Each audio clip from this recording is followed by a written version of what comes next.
welcome back to KUAM News Extra. All the world is a stage, and we have two wonderful players for the UOG production of the musical Forever Plaid. We have John and Glenn. Gentlemen, welcome to the studio. Thank you. Good afternoon. Okay, much different type of stage than you're probably used to performing on, but we're very happy to have you here. Tell me a little bit about the play. Because it's a musical, like, is there a comedic theme to it, like most musicals are, or what's the story?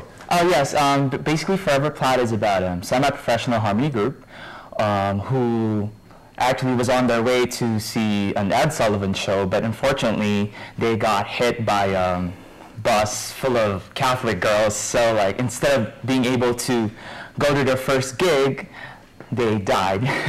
But basically because of some sort of heavenly miracle that happened, they were able to come back and perform the show that they never got a chance to do. Oh, that's a cool precept. Yeah. It was getting kind of morbid there for a little bit. Yeah, but it sounds very, very pre-boy bandish. Yeah, you can say that. I like that. Okay, so who are the characters you play? I will be playing the character of Jinx. And I play Sparky. And our other two characters, there is Smudge and Francis. Unfortunately, they're not here right now. Okay, and because you guys are, you said a semi-pro, yes. Is it a barbershop quartet, or? Yes. Okay, yes, so what musical parts do you guys play? Jinx is a tenor, so I will be playing tenor on the show. Okay. And I sing the baritone line.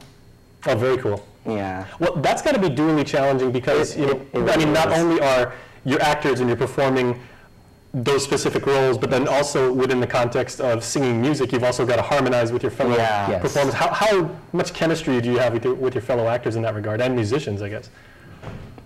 I would say the chemistry is pretty good, and like it's really musically challenging because I have the baritone line and I sing the second bottom part, and I have to do harmony too, and it's really hard because you have to listen to each other, and it's just harmony melodies everywhere, and I have the weirdest notes ever. So let's say Jinx is the tenor part, because there's the bass part, which is Smudge, and Jinx and Smudge is like two buns, and I'm like the inside with Francis, like he's the second baritone tenor, and we have to do harmonies, so it's very distant from each other. That's a very cool analogy, though. What would the target audience be for this? Young people, slightly older? Everyone. Anybody who loves music? Yes. Anyone. Oh, okay. Yes. Were you guys into barbershop quartet music before? Because I know, like, just by the looks of it, you guys seem to be pretty young gentlemen yourselves. Are you familiar with that kind of music already? Personally, I love listening to these types of songs, but learning them is definitely new. I mean, I love listening to them once in a while, but actually having to focus and learn how to sing them properly is another thing that we have to really focus on. The notes tend to be kind of drawn out during parts. Well, if you watch Family Guy, they probably have some. There's flashbacks when they have barbershop quartets, completely different storyline. But, what would you recommend, or I should say, what have you learned from your theatrical experience with this production and everything, as far as the dynamic between you and your fellow actors and playing these roles? For us, chemistry is really important. Actually, when the director called us who was going to be cast, we actually had to do a little bit of bonding, getting to know each other, because for this show to work, we really have to get to know each other in terms of how we sing, how we act together on stage. So it was really important for us to get to know each other.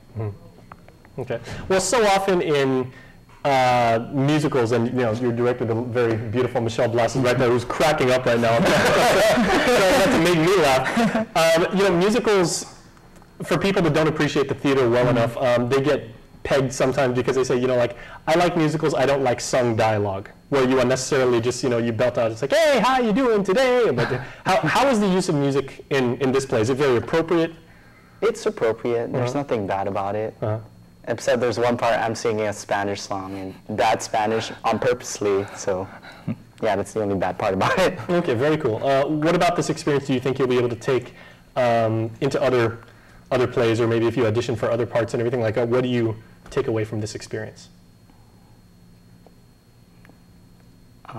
Which is kind of the tough question. Have you grown as an actor, do you feel, from this? Well, for me, I've been growing up to musicals because I've been in previous musicals with Ernest Ochoco too.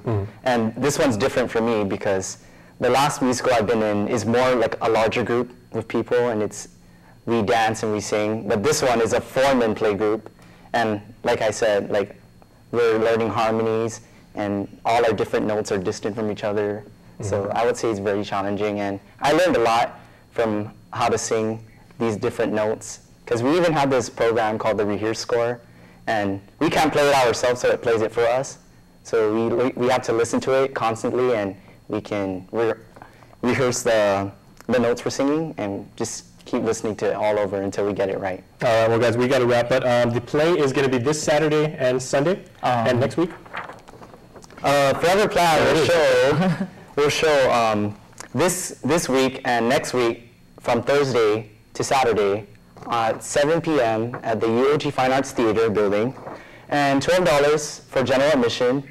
Senior citizens and youth, $8, and GCC and UOG students are free. Very cool. Okay, guys, best of luck. Break a leg. Thank you. Thank you. All right.